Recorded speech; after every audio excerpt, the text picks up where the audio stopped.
The Xylos Hegemony's flagship, the Eternal Dominion, was a monument to hubris, its War Council chamber a testament to their unwavering self-belief. Admiral Varkos Nex, a being whose ego rivaled a small moon, stood before a shimmering holographic display of the Sol system. "Another stellar Concord quarantine," he rumbled, a sneer twisting his features. "More bureaucratic inconvenience, I presume?" Subcommander Kalen, ever the cautious one, stepped forward. "Admiral, our intelligence suggests the Terrans, while seemingly primitive, have a unique concept of recreational warfare that has proven problematic for previous first contact attempts." Nex waved a dismissive claw. "Problematic for lesser species, perhaps. Prepare the fleet for invasion. These primitives will be an easy conquest." Kalen's worried glance at Fleet Commander Zextil went unheeded. The die, quite literally, was cast. "Ah, the Stellar Concord. Imagine your galaxy run by a slightly less dysfunctional homeowners association. They meant well, mostly. Their quarantine of the Sol system, that unassuming little corner of the cosmos, wasn't born of malice, but of sheer, unadulterated exasperation. You see, the Concord had, over the centuries, attempted first contact with the Terran Collective no less than 12 times. Each attempt, bless their naive, multi-limbed hearts, had ended in a spectacular, bewildering, and often hilarious disaster. It was less a quarantine, and more a cosmic, beware of dogs sign. Take the Xanathi, for instance, a species renowned for their serene demeanor and advanced philosophical insights. They arrived, offering gifts of pure thought and universal harmony. How did humanity respond? With spontaneous demonstrations of parkour and extreme sports. Imagine a Xanathi ambassador, mid-lecture on cosmic balance, watching a human leap from a skyscraper onto a moving train, shouting, "Watch this!" The Xanathi retreated, their ships a blur, classifying humanity as immortal adrenaline demons in their official report. Harmony, apparently, was overrated. Then there were the Kepler hive minds, a species of pure, collective consciousness. They beamed a message of unity and shared knowledge. They expected a singular, cohesive response. What they received, within moments, was a cacophony of millions of distinct, often contradictory human replies. Memes about cats, philosophical treatises on the meaning of pineapple on pizza, and no less than 3,000 variations of "hold my beer and watch this."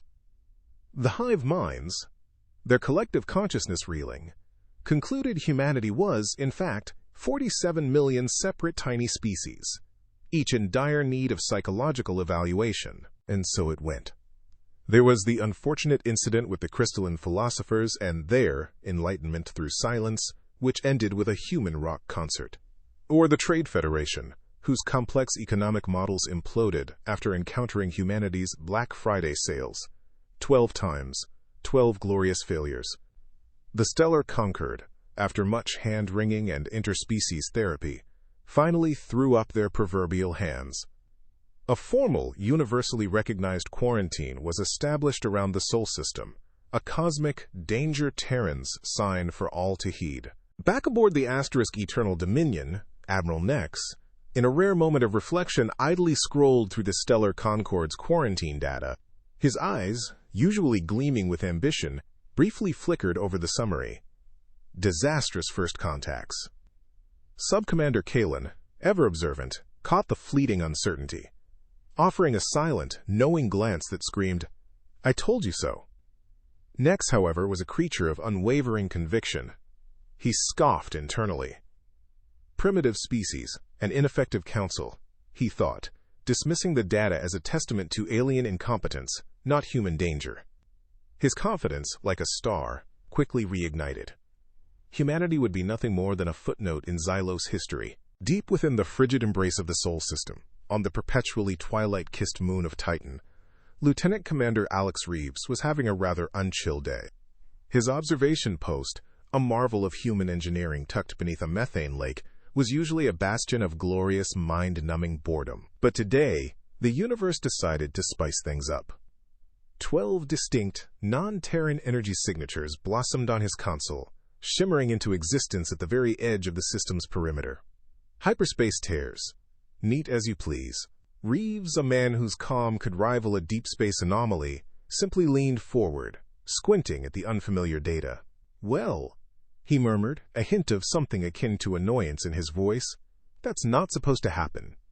Indeed, it was not. No time for existential dread, however. Reeves, ever the professional, slapped a palm against the console, activating a priority alpha channel directly to Earth Command. His fingers danced across the holographic interface, compiling a concise data packet faster than a caffeinated squirrel. "Earth Command, this is Titan Observation, Lieutenant Commander Reeves. 12 unidentified vessels, Xylos classification, just dropped out of hyperspace at the system's edge. Energy signatures indicate Scout-class ships, likely Vanguard. No diplomatic hails detected. Repeat, no diplomatic hails." His tone was crisp, efficient, betraying only the faintest tremor of the adrenaline now coursing through him. The calm before the storm, indeed. Back on Earth, nestled within the seemingly archaic yet deceptively advanced depths of the Pentagon, Colonel Patricia Hendress received the priority alpha. Her command center, a symphony of glowing displays and hushed efficiency, barely registered the alert as anything more than another Tuesday. Hendress, a woman whose composure was legendary, simply nodded. "Reeves." Her voice, calm and clear, cut through the comms. "Confirm vessel configuration, passive scan returns on weaponry, and any attempted diplomatic broadcasts, no matter how garbled." Her questions were precise, methodical, like a master chess player assessing an unexpected move. Panic? Not in her playbook. Curiosity, perhaps.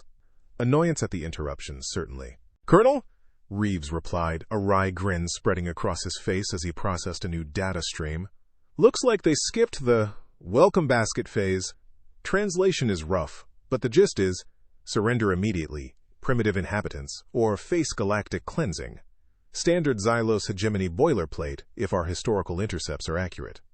Hendress's eyes, sharp as a laser, narrowed. "Galactic cleansing, is it?" she mused, a dangerous glint entering them. Reeves, "Acknowledge receipt. Then, authorize Protocol 93, Bravo." Full hostile response. "Let's see how they like being cleansed." Right back. Humanity, it seems, was not in the mood for uninvited houseguests. Now here's where the Xylos made their first, truly catastrophic blunder. Their intelligence, gleaned from centuries of unchallenged conquest, assumed every species had a single centralized government. A single neck to wring, as it were. But Earth? Oh, sweet Earth. Earth Command wasn't a government. It was a glorified, exceptionally well-funded, and deeply exasperated coordination hub. It managed 200 diverse, often contradictory, entities. Imagine trying to invade a planet whose defense network was less a unified army and more a global, highly armed, and perpetually bickering family reunion. The Xylos, bless their monocle-wearing, utterly humorless hearts, had no idea. Aboard the Xylos flagship, Eternal Dominion, Admiral Varkos Nex, still basking in the glow of his own self-importance, reviewed the initial scan data. "Primitive," he scoffed, waving a dismissive hand. "Early spacefaring civilization. Negligible resistance, science officer?"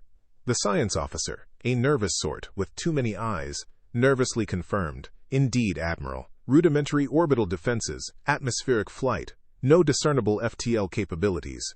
Sub-Commander Kalin, however, saw the subtle discrepancies. "Perhaps, Admiral," he ventured, "a diplomatic overture before we proceed?" The Stellar Concord's warnings, though cryptic, often imply a deeper nuance. Nex merely sneered. "Nonsense, Kalin. Conquest requires conviction, not chatter. Prepare for the ultimatum." Oh, Varkos, you truly had no idea. With Nex's decisive and utterly misguided command, the 12 Xylos scout ships glided into an intimidating formation, their sleek hulls reflecting the distant, unsuspecting blue marble of Earth. Weapons systems began to hum, power conduits glowing a menacing purple. Communications arrays extended, preparing to broadcast the standard, utterly condescending surrender demand. Translation algorithms, powered by Xylos hubris and a woefully inadequate database of Terran linguistics, whirred to life. The stage was set. The arrogant empire was about to deliver its grand ultimatum, entirely unaware that humanity had long since rewritten the script.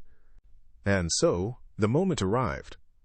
The Xylos, with all their advanced technology and zero common sense, initiated their glorious galactic conquest. Their AI translator, a marvel of computational power, had one minor, iodocine flaw. It had no concept of sarcasm, idiom, or, frankly, anything beyond the most literal, often misleading interpretation. What was intended as a chilling ultimatum, a demand for the inhabitants to surrender their weapons or face cleansing, became something altogether different.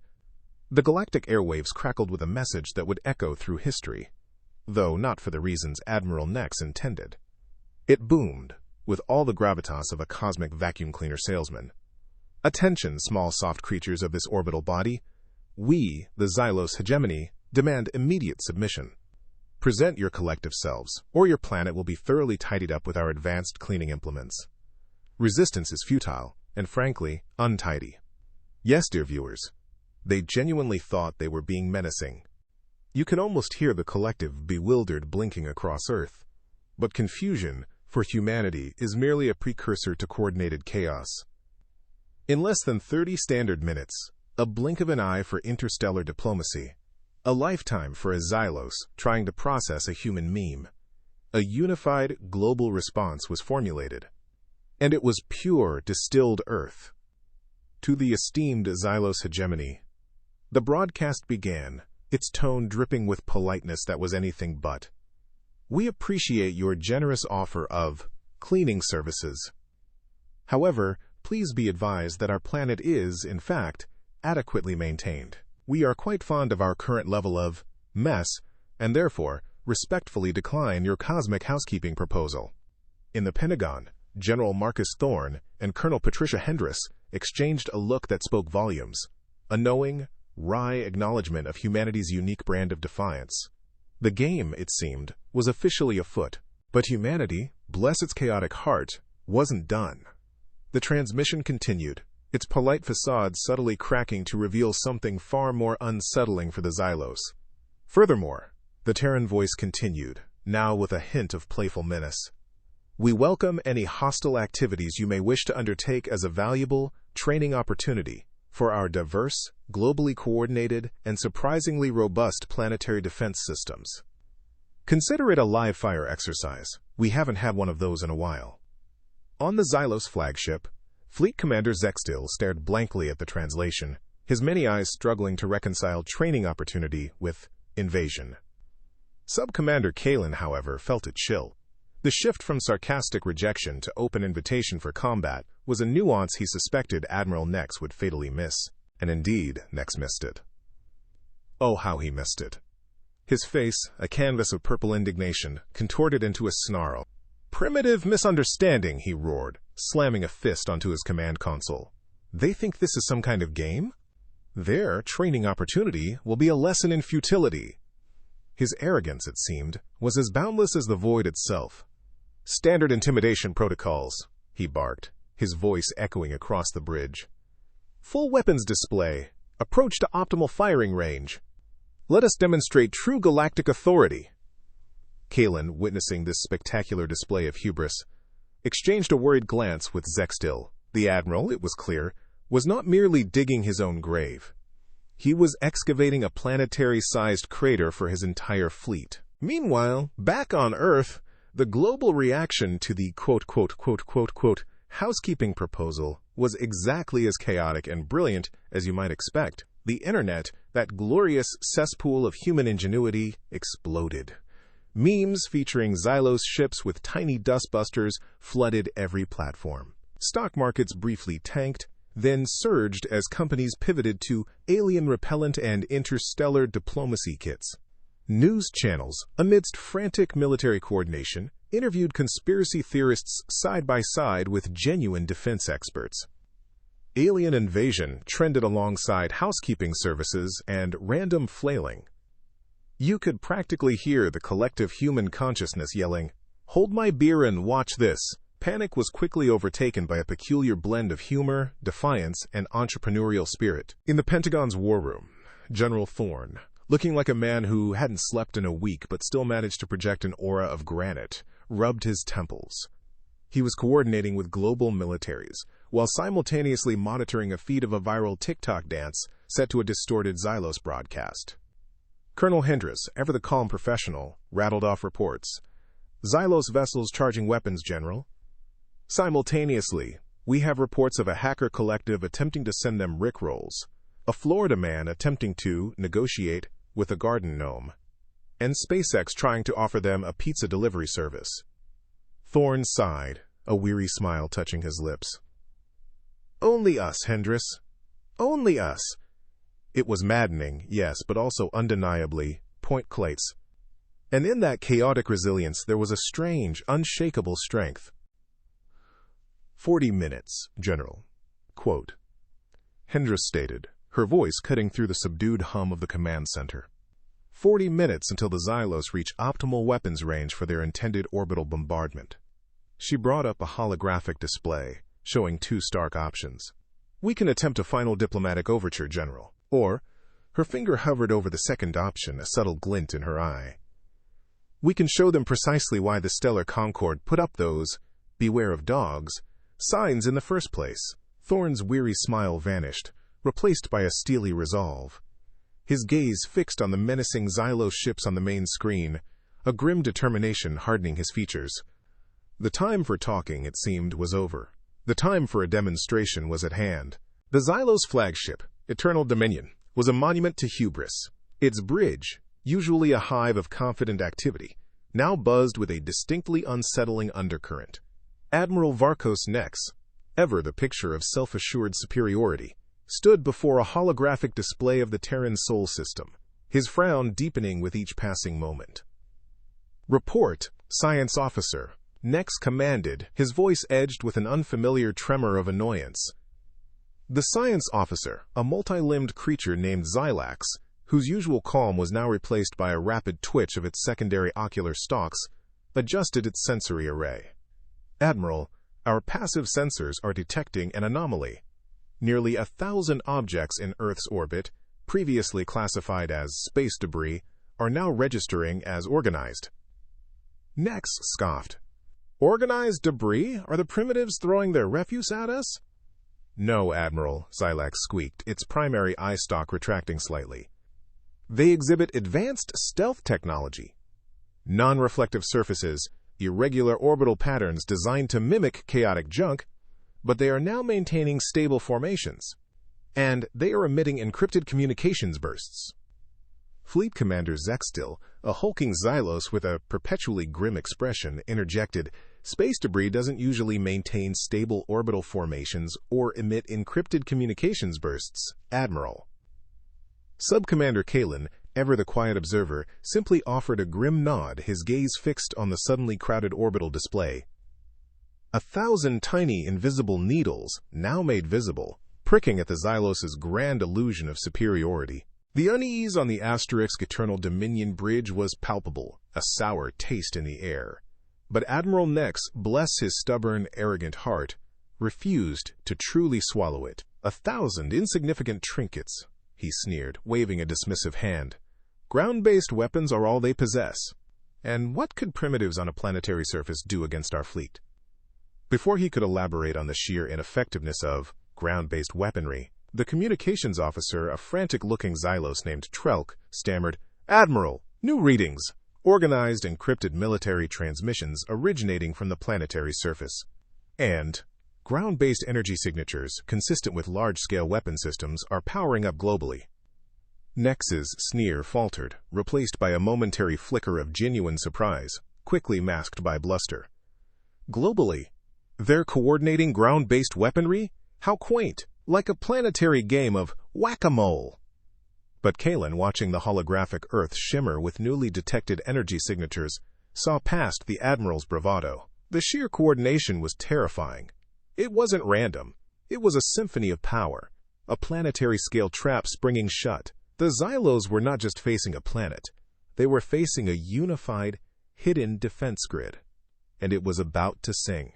Just as Nex was about to issue another dismissive command, The entire bridge of the Eternal Dominion was plunged into a stunned silence. A single brilliant streak of light, a pinprick against the vast canvas of space, erupted from Earth's atmosphere.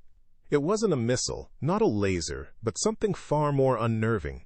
This projectile, utterly silent and impossibly fast, arced through the void. It didn't aim for destruction.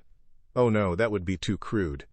Instead, this single unarmed kinetic projectile passed within a mere 50 meters of the lead Xylos scout ship, so close that the scout's proximity alarms shrieked in digital terror before cutting out. Then, with a silent, almost contemptuous flourish, it accelerated. Rapidly, it disappeared into deep space at roughly 15% of light speed, a speed that was, by all Xylos metrics, quite simply impossible for a non-relativistic projectile. The bridge remained silent. Admiral Nex's face, which had cycled through disbelief and anger, now settled on a dawning horror. His mouth hung slightly open, a choked gasp escaping his throat. Kalen, however, simply watched the rapidly receding streak, a grim, knowing satisfaction settling over his features. The Stellar Concord had warned them. Oh, how they had warned them. The stunned silence on the Eternal Dominion bridge was finally broken by the science officer Xylax, whose usual composure had completely evaporated. Its multi-limbed body trembled slightly as it accessed the data. Admiral, analysis complete. The projectile, it was launched from an electromagnetic acceleration system. A railgun of sorts. Muzzle velocity. It is well beyond expectations. And the targeting, Admiral. Incredibly precise. It compensated for our orbital velocity, atmospheric drag, and even projected trajectory deviations with impossible accuracy. Nex could only stare, his mind grappling with the implications. An unarmed warning shot, delivered with such casual, devastating precision. It was not a weapon of mass destruction, but a weapon of absolute control.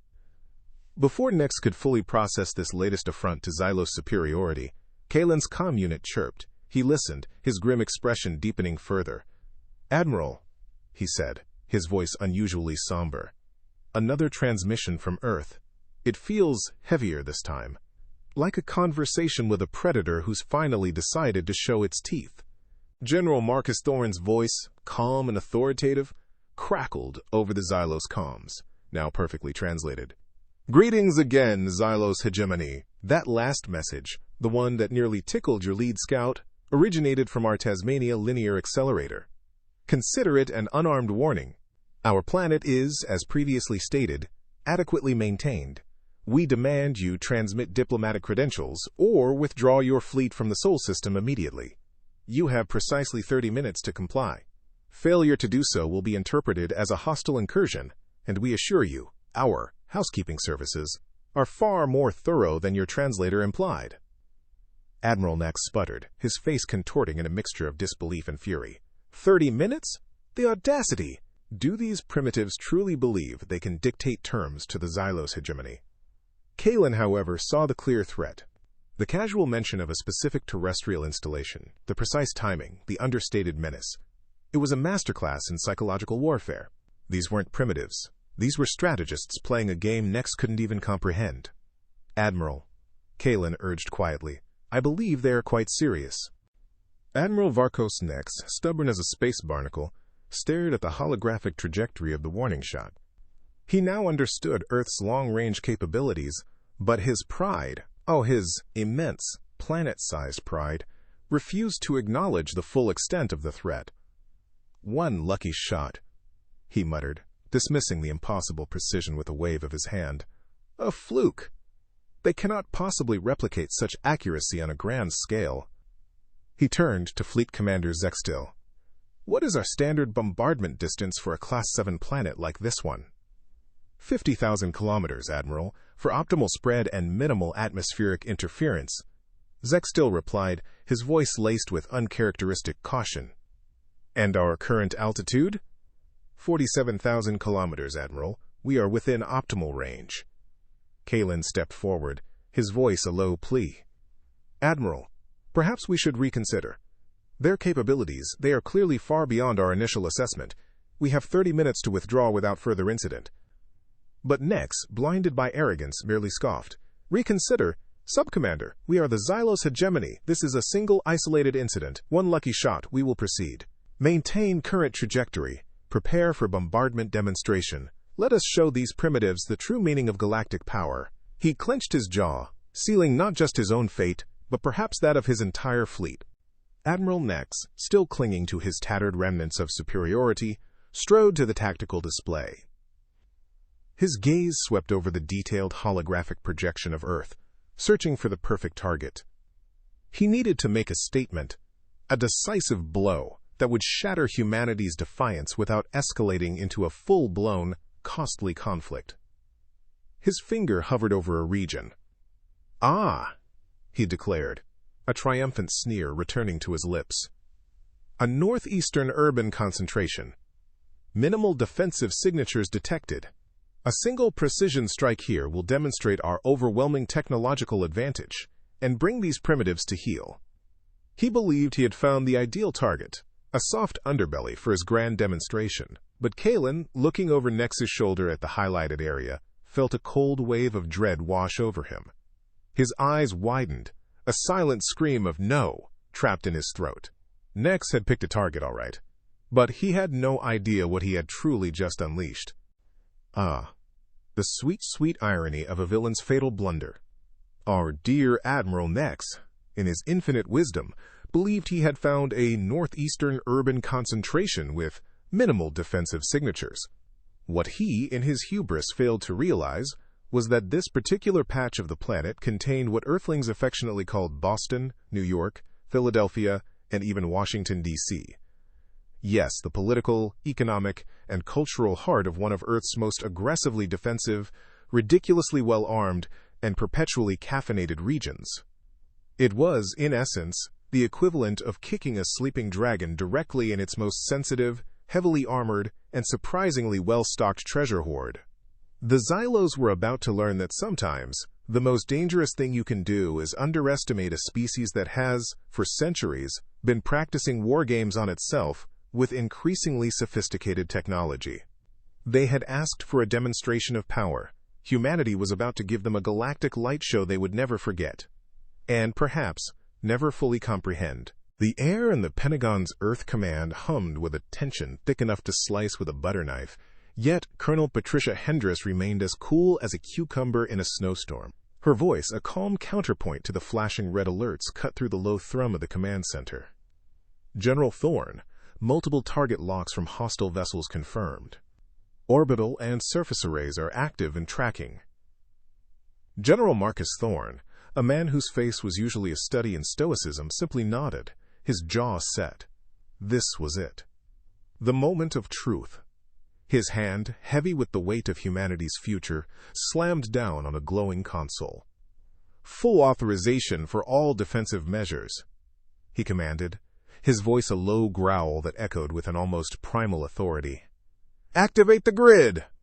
On the main holographic display, a global map of Earth, previously a placid blue and green, erupted in a dazzling web of light, thousands of defense nodes flaring to life. Now, the grid, as Thorne so succinctly put it, wasn't just some hastily thrown-together last-ditch effort. Oh no. Humanity, ever the overachievers, had been quietly building this little marvel for the better part of 3 centuries.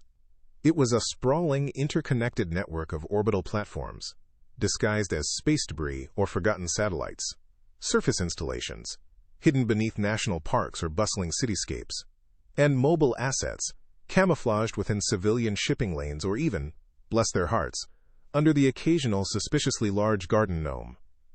All of it, designed to be utterly invisible until the moment it was needed. And boy, was it needed now. Aboard the Xylos flagship, Eternal Dominion, the atmosphere shifted from arrogant anticipation to sheer, unadulterated panic. "Admiral! Admiral Nex!" the science officer shrieked, his multi-jointed limbs flailing at a console. We have thousands of lock-on warnings, 47 distinct energy signatures across orbit and surface. Passive sensors are detecting massive energy buildups from agricultural zones and coastal resorts." Admiral Varkos Nex's face, usually a mask of smug superiority, went the color of week-old space rations. Subcommander Kalen, who had warned and warned and warned, could only mutter, a chilling realization dawning in his wide, terrified eyes. The Council's warnings. They were serious. They were so serious. The holographic displays, once showing only a few faint blips around Earth, now pulsed a furious, overwhelming red. Hundreds of indicators screaming for attention. Nex gripped the arms of his command chair, his knuckles white. Then, cutting through the cacophony of alarms and panicked alien chatter, a new voice, calm and utterly human, crackled over the Xylos comms. It was General Marcus Thorne, his face, stoic and resolute, appearing on their main view screen. "This is General Marcus Thorne of Earth Command," he stated, his voice devoid of any emotion other than controlled power. "You have 30 seconds to power down all weapon systems and withdraw from our sovereign space. Failure to comply will be interpreted as an act of war, with all due consequences." Admiral Nex, utterly flummoxed by the sheer audacity of these supposed primitives, could only sputter, "30 seconds? Consequences? Who do these little squeaky toys think they are?" Before Nex could even finish his indignant outburst, the science officer cried out again, his voice now a strangled gasp. "Admiral! New energy signatures detected! Not just particle beams. These are fusion-powered, and electromagnetic launch systems on every continent. Wait, no, impossible. I'm detecting controlled antimatter reactions." Fleet Commander Zextil stared, his mandibles slack. "Antimatter?" Sub-Commander Kalen could only shake his head, a profound, dawning horror washing over him. The holographic displays, now struggling to keep up with the sheer volume of data, showed energy readings that defied Xylos understanding, each spike a testament to a technological leap they hadn't even dreamed of. Terrified glances were exchanged amongst the bridge crew.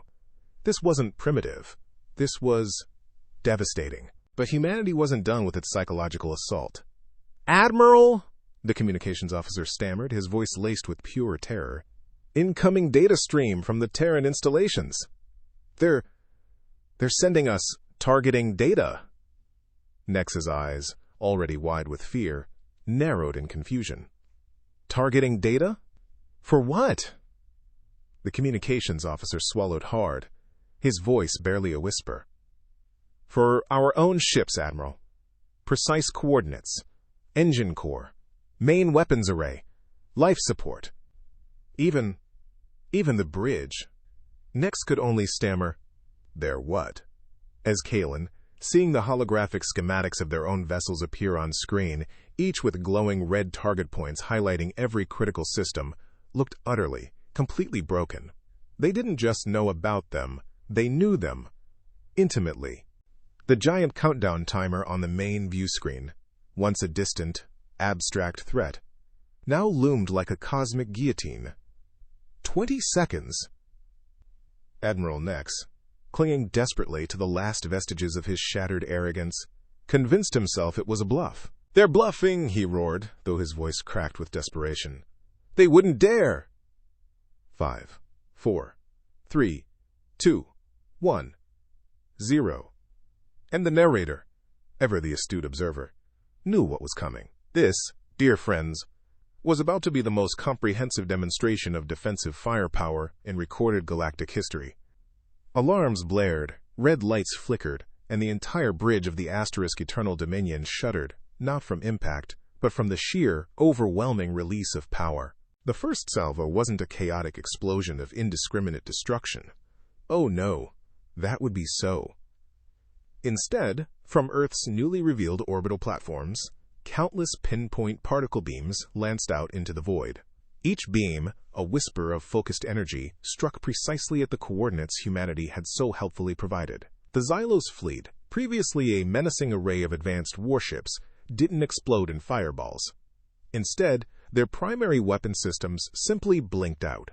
Main cannons went dark, energy shields sputtered, and thrusters died with a whimper. Ships that moments ago were poised to unleash devastation now drifted helplessly, crippled, but entirely intact. It was less a battle, and more a cosmic act of surgical disarmament. Before the Xylos could even process the indignity of their first bloodless defeat, the second salvo arrived, streaks of light, not from orbit, but from the very surface of Earth itself, launched skyward. Across 6 continents from what Xylos intelligence had foolishly logged as mining operations and weather stations, electromagnetic projectiles screamed into space. Again, no catastrophic explosions. These kinetic impacts, precisely calibrated, surgically disabled secondary Xylos systems. Navigation arrays, internal sensors, long-range communications, all went dark. The fleet, already adrift, was now truly blind and mute, a collection of paralyzed, multi-million credit space bricks. And then, just to ensure the message was truly unequivocally understood by every sentient species within 100 light-years, came the third salvo. A coordinated barrage, not just from the orbital platforms and surface installations, but from every single active Terran military asset, visible and invisible. It wasn't aimed at the Xylos fleet, which was already a sorry state of affairs. No, this was a display. A galactic light show. Directed energy, kinetic impacts, and shimmering force fields erupted around Earth, creating a breathtaking, awe-inspiring web of power. It was pure, unadulterated spectacle, a cosmic fireworks display that declared to the entire galaxy, "We are here, we are powerful, and we are not to be messed with." The Xylos flagship, once a bastion of arrogant might, now resembled a cosmic toaster oven after a particularly enthusiastic breakfast. Alarms blared, a cacophony of digital screams echoing through the bridge. Sparks, bright as a dying star, flew from consoles, illuminating the sheer, unadulterated panic on the faces of the crew. An engineering officer, his scales ruffled and singed, shouted over the din, "Primary weapons offline, navigation compromised, long-range comms." Well, they're still transmitting static if that counts as damaged. The entire glorious Xylos fleet, a monument to their hubris, was now quite literally dead in space, drifting aimlessly like discarded toys. A science officer, usually composed to the point of petrification, stammered, "The Terran weapons they used precisely calibrated energy frequencies." It's as if they knew exactly how our technology worked. Every weakness, every resonance frequency. Admiral Varkos Nex, his face slack with a defeat so profound it felt like a physical blow, could only stare at the flickering holographic displays, watching his empire's pride crumble into cosmic dust. Just as Nex's shattered mind began to contemplate the sheer, unadulterated terror of his situation, a new transmission cut through the chaos. It wasn't the triumphant roar of a conqueror, but the calm, measured voice of General Marcus Thorn, emanating from Earth Command. "Admiral Nex." Thorn's voice resonated with an unnerving civility. "This was a demonstration, not an assault. Your vessels are intact, your crews unharmed, and life support systems are operating normally. We offer immediate assistance with repairs and safe escort from our system, provided all hostile activities cease and a formal request for aid is tendered." Nex sputtered, a low, guttural sound of disbelief. He was being offered help asterisk by the very primitives he'd come to conquer. Sub-Commander Kalen, however, saw the pragmatic truth. He stepped forward, his voice low but firm. "Admiral," he urged, "accept, there is no other path." Thorn, the consummate professional, extended an olive branch, but it was clear who held the entire tree.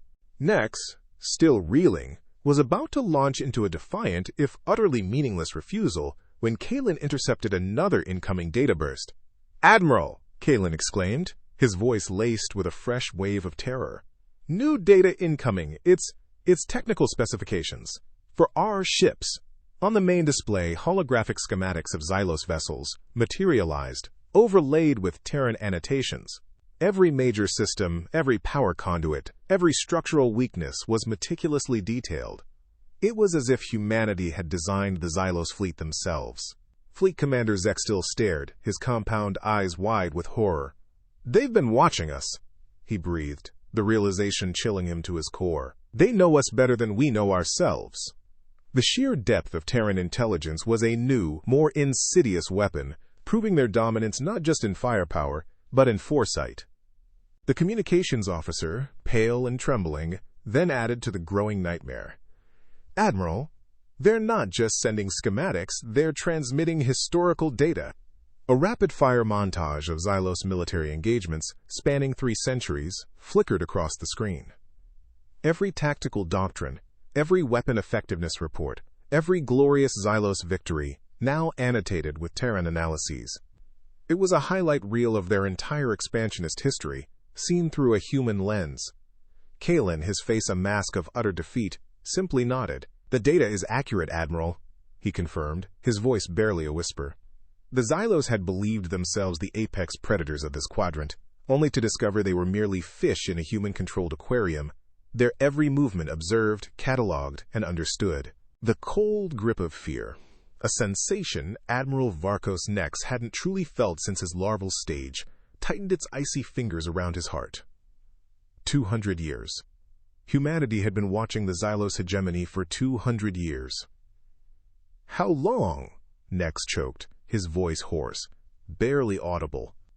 Kalen, looking as if he'd aged a century in minutes, pointed a trembling claw at a small, unassuming date marker on the historical data. "Before, Admiral, before we even achieved interstellar flight. Before the first Xylos vessel left our home system, they were already observing." The implications hit Nex like a physical blow. Their entire history of conquest, their rise to galactic prominence, had been under the silent, calculating gaze of a species they had dismissed as primitive. His worldview shattered, leaving him adrift in a sea of terrifying, orchestrated reality. Just as Nex felt the last vestiges of his authority crumble, the image on the main screen shifted. General Thorne was replaced by a different human, a woman. Her face was serene, intelligent, with eyes that held a knowing, almost playful glint. This was Admiral Lena Petrova, the true architect of the Terran Collective's grand entrance. Her voice, calm and precise, resonated through the bridge. "Admiral Varkos Nex," she began, using his full name, a subtle assertion of power. "We've been monitoring your comms for far longer than your current government has existed.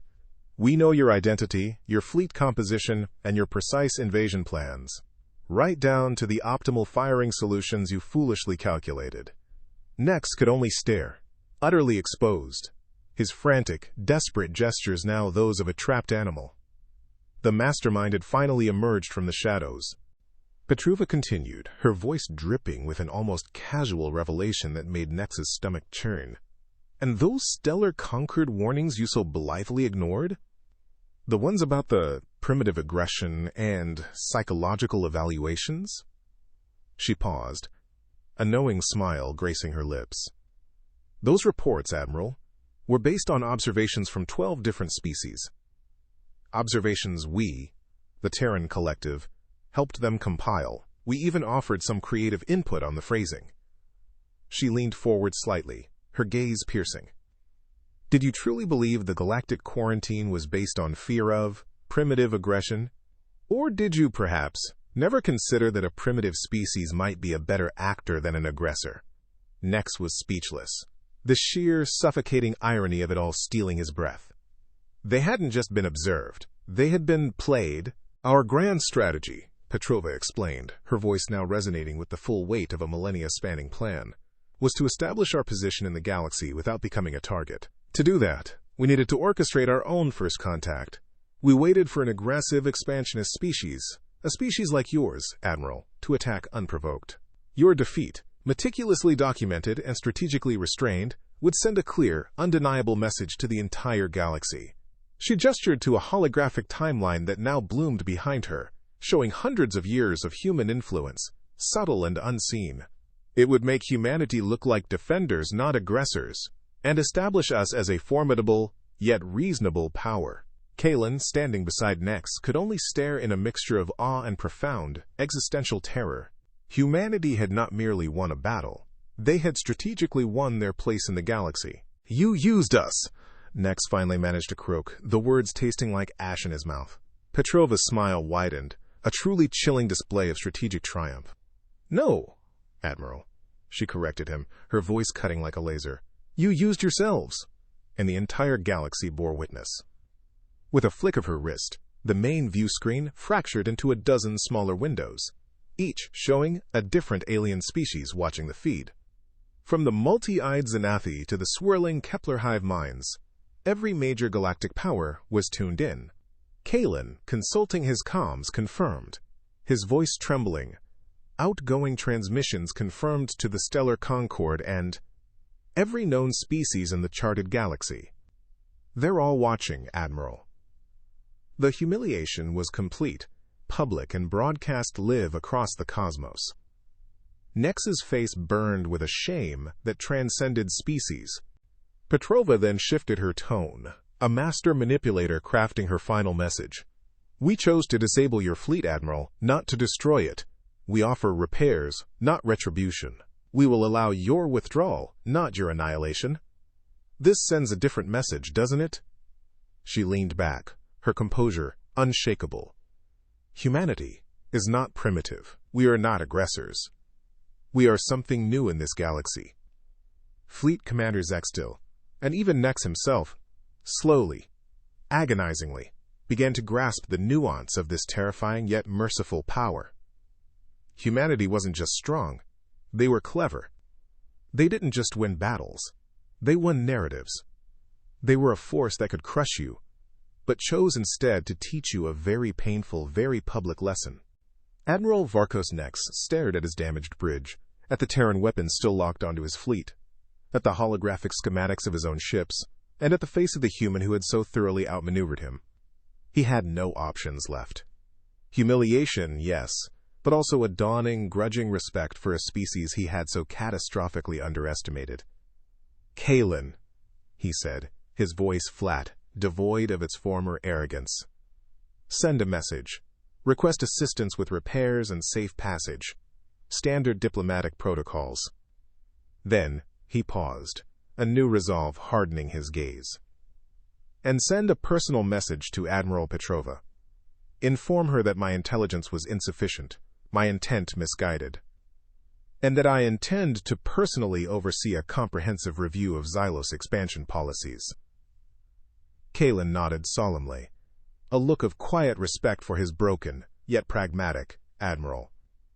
The Xylos Hegemony, once defined by conquest, was about to begin a very different chapter. 3 days. 3 agonizing, deeply humiliating days. That's how long it took for the Xylos fleet, now meticulously repaired and refueled by their primitive hosts, to limp out of the Sol system. They weren't just leaving with their tails between their legs. Oh no, humanity had ensured they left with a veritable library of existential crises. Their cargo bays, once primed for invasion spoils, now hummed with cultural exchange materials. Think of it. Crates upon crates of human entertainment media, our messy, glorious historical documents, and, oh, the delicious irony, detailed technical specifications of their own ships, complete with human annotations. These were not gifts. These were psychological warfare packages, designed to keep Xylos analysts busy, confused, and thoroughly humbled for decades. Sub-Commander Kalen watched Admiral Nex, whose expression had permanently settled into a grimace of profound self-reflection, and allowed himself a quiet, knowing gaze. It was a silent acknowledgement. We told you so. And they delivered. The journey home, typically a time for triumphant war reports, became Admiral Varkos Nex's personal re-education camp. Buried in the Terran data, he found a universe of unexpected revelations. He pored over historical documents, not of glorious conquests, but of humanity's incessant, brutal internal warfare. A species that had fought itself to the brink, developed an unparalleled array of defensive technologies, not for expansion, but for sheer, bloody survival. Then came the entertainment media. What was this Doom he was watching? Or Call of Duty? Simulated warfare, played for fun. And the Xylos tech specs, counter-engineered to the nanometer, proved beyond a shadow of a doubt how catastrophically wrong their intelligence had been. The sheer, unyielding ingenuity, the adaptability born from constant internal conflict, it was horrifyingly impressive. Nex, once the epitome of Xylos arrogance, now felt a cold, creeping awe. His misjudgment hadn't just been a mistake, it had been a cosmic punchline. As the Xylos fleet finally reached the outer edge of the Sol system, a final, perfectly timed transmission cut through the void. It was Admiral Lena Petrova, her face serene, almost apologetic, on the main view screen. Admiral Nex, she began, her voice calm, yet carrying the weight of a collapsing galaxy. Thank you again for your cooperation. She paused, a knowing smirk playing on her lips. "Before you go, there's just one tiny detail. The defensive capabilities you encountered here, they represent approximately 15% of humanity's total military capacity." The Xylos bridge, which had been buzzing with hushed, defeated reports, fell into absolute, stunned silence. Petrova's smile widened. "The other 85%, of course, is deployed elsewhere." Nex and Kalin, along with every other Xylos officer, were frozen, mouths agape, as a holographic map of the galaxy flashed, highlighting vast empty regions marked ominously with 85% unknown Terran assets. A pin could have dropped on the Xylos bridge and shattered the stunned silence. Fleet Commander Zextil, his voice barely a whisper, finally managed to croak. "Elsewhere?" Sub-Commander Kalin, his face ashen, frantically consulted his star charts, the implications crashing down on him. "It means," he began, his voice barely audible. "It means humanity has military assets, entire fleets perhaps, deployed throughout the entire galactic region, undetected, unseen, waiting." Admiral Nex simply stared blankly at the starfield ahead, his eyes unfocused, the full, crushing weight of humanity's deception, and their terrifying, unfathomable reach, crashing down on him. They hadn't just been outmaneuvered. They had been a mere pawn in a game they hadn't even known was being played, by a player whose hand they couldn't even begin to comprehend. Back on the flagship, the silence was broken only by the hum of the engines carrying them away from their colossal blunder.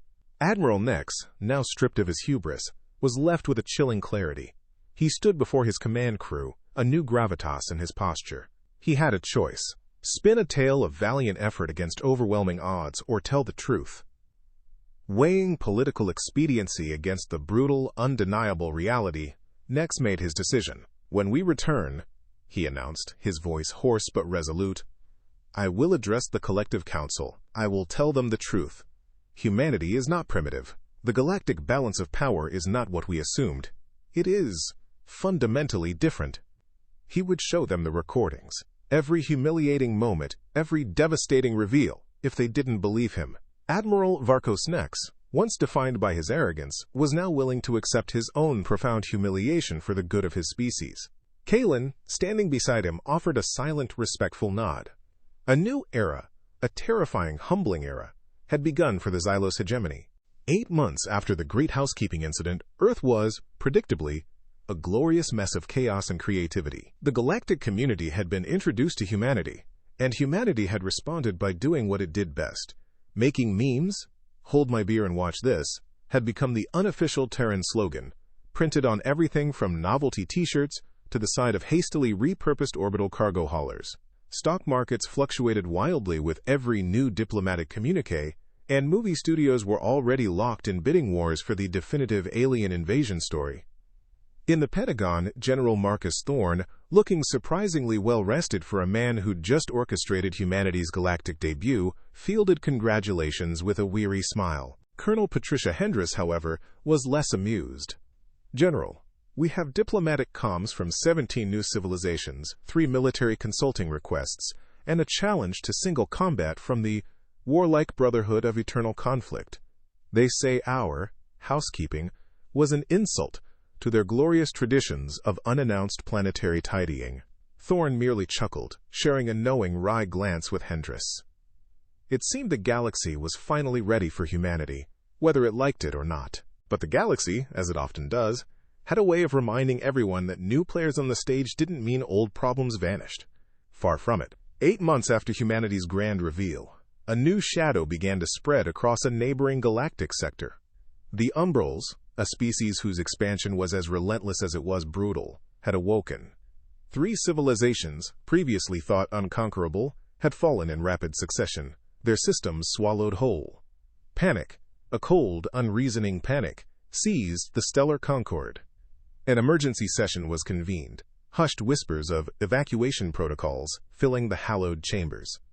The Umbrals were an unstoppable tide, a force of nature that simply consumed all in its path. Who could possibly stand against them?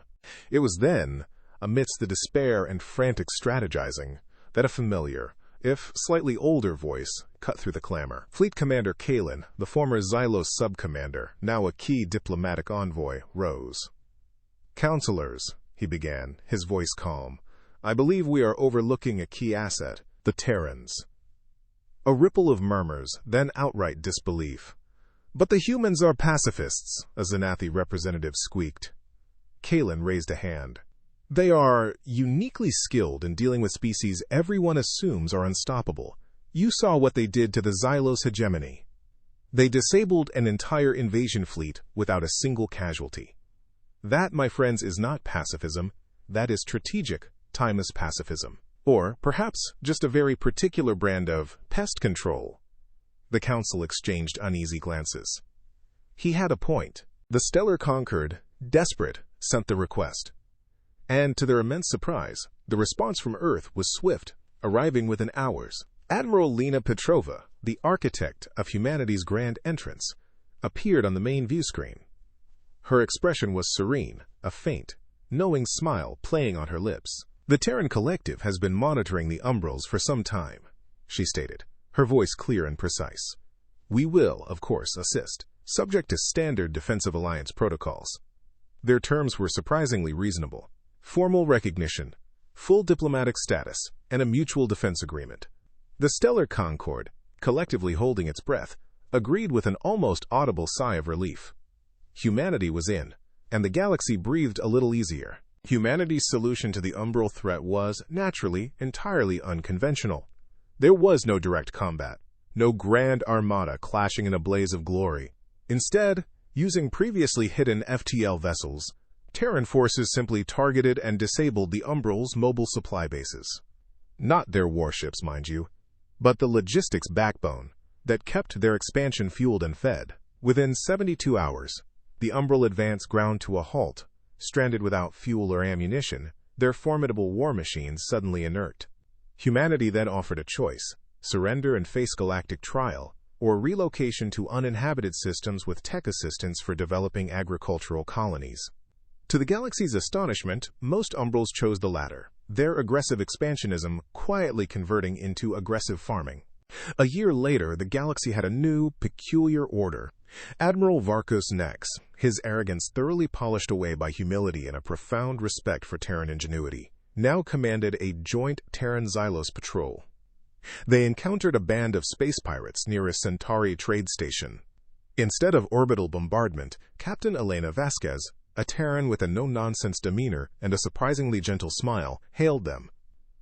"Surrender your vessels," she broadcast, "and we'll offer rehabilitation and job training. We have a lot of new agricultural colonies that need tending." Nex watched, amused, as the pirates, utterly bewildered, complied. Humanity, he observed, was unpredictably effective. Back on Earth, General Marcus Thorne and Colonel Patricia Hendris discussed the new galactic climate, cooperative defensive partnership with species of anomalous capability. Hendris summarized dryly, referring to Earth's new official status, the 85% elsewhere Petrova had mentioned to Nex.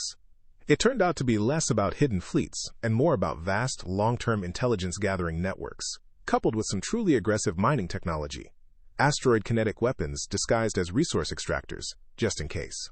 The galaxy had learned that humanity was equally good at war and peace, but infinitely preferred the latter, especially when it involved getting other species to do their gardening.